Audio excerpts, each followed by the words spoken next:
안녕하세요. 우리의 소중한 몸과 마음을 살리는 마이크로바이옴. 오늘은 질병과 미생물 스트레스에 대하여 함께 알아보아요. 여러분 밤에 잘 주무시고 계시나요? 자기 전에 불을 끄고 자야 하는데 요즘 유튜브로 정치, 경제, 사회, 문화 등 다양한 관심 분야 검색 등 이런저런 이유로 질 좋은 수면을 취하지 못하는 분들이 많습니다. 우리가 잠을 잘 못 자는 이유가 왜 그런지 아세요?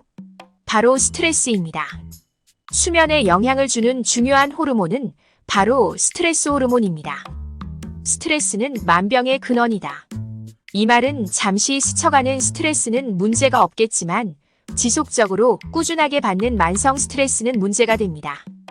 우리는 평상시 스트레스를 잘 조절하는 능력이 필요한데 만일 지속적이고 만성적 스트레스를 계속 받게 된다면 우리의 장내 미생물의 상태는 어떻게 될까요?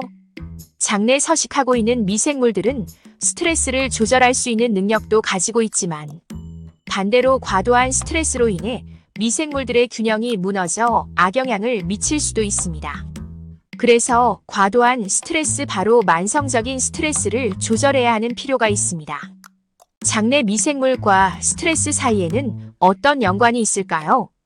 표면적으로만 보면 전혀 상관이 없는 것처럼 보이지만 여러 연구 결과들은 두 존재가 의외로 밀접한 관계라는 사실을 알려주고 있습니다.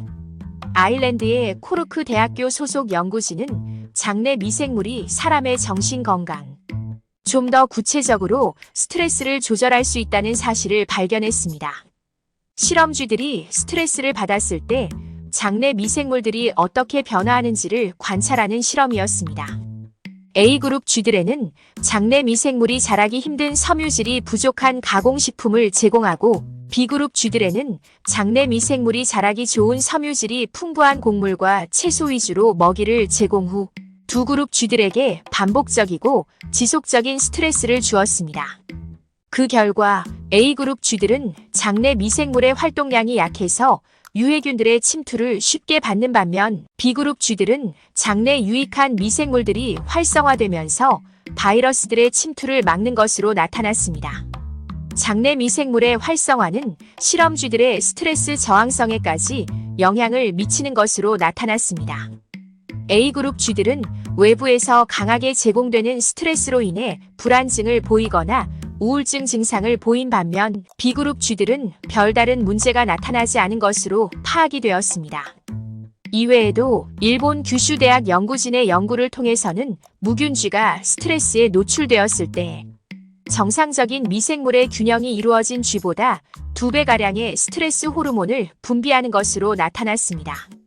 우리 몸이 스트레스를 받게 되면 코티솔이라는 호르몬이 분비되는데 이 호르몬은 뇌의 시상하부에서 뇌하수체를 통해 부신을 자극해 나오는 호르몬으로 대개 스트레스를 완화시키거나 대항하기 위하여 분비되는 스트레스 호르몬이라는 별칭이 붙어 있습니다.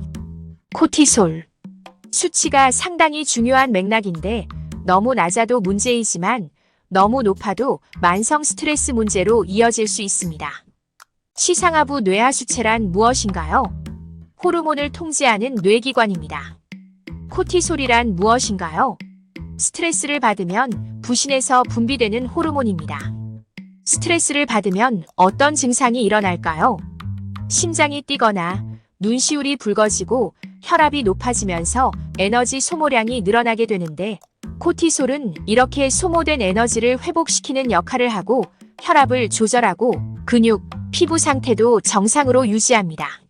스트레스와 관련된 질환으로는 정신신경계, 소화기계, 심혈관계, 호흡관계, 근골격계, 피부계, 비뇨생식기계, 내분비계로 우리의 몸의 인체 5장 6부는 이렇게 연결되어 있으므로 평소에 스트레스 관리를 잘해야 하겠습니다.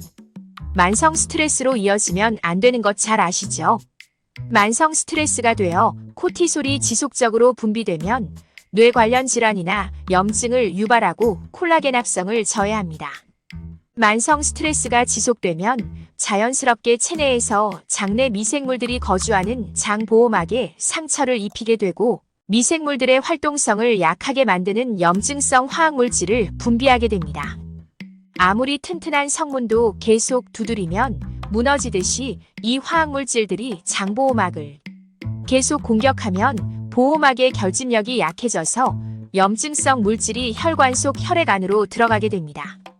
들어가지 말아야 할 물질이 들어가게 되고 당연히 문제가 생기게 되는데 원상복구시키지 않고 계속 방치시킨다면 몸 곳곳에 다양한 염증 반응이 생길 수도 있습니다. 그럼 어떻게 해야 할까요? 수면을 통해 몸의 기관이 안정을 취하고 호르몬 분비도 안정되어야 하는데 스트레스로 인해 몸이 쉬지 못하고 잠을 제대로 못 자면 불면증에 시달리고 특히 만성 스트레스는 수면의 질을 떨어뜨립니다. 적절한 컨디션 유지를 위해 스트레스 지수를 낮추는 습관이 필요합니다. 장내 미생물의 불균형이나 스트레스로 인해 수면에 어려움을 겪게 되면 다양한 질병에 노출이 되는데 치매와 우울증까지 나타나게 됩니다. 평상시 스트레스 관리를 위해 마음을 안정시킬 수 있는 명상이나 호흡법, 스트레스를 이겨내기 위해서는 스트레스에 대응할 수 있는 신체를 만들기 위해 장내 미생물 생태계를 건강하게 유지하는 것이 절대적으로 필요합니다. 여러분 잠자는 시간을 아끼는 것이 성공의 지름길이라고 합니다. 그러나 성공을 해서 부를 취했다고 합시다. 그러나 부를 취하고 건강을 잃으면 무슨 소용이 있겠습니까? 조금 늦게 성공하더라도 건강을 지키기 위해서는 올바른 수면을 취하시길 바랍니다. 여러분, 인생의 궁극적인 목표는 무엇일까요? 사람마다 조금씩 다르긴 하겠지만 건강하고 행복하게 사는 게 대부분의 바람이겠죠. 우리는 지금까지 질병의 원인이 우리의 유전자나 음식에서 찾으려고 했는데 이제는 질병 치료의 해답이 미생물에 있다는 것을 알게 되었습니다.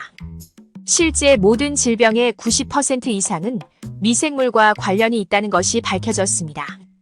우리의 장내 미생물을 다양한 균으로 균형을 잘 맞추어 건강하고 풍요롭고 행복하고 감사함을 가지고 오늘도 건강한 하루를 만들어갔으면 좋겠습니다.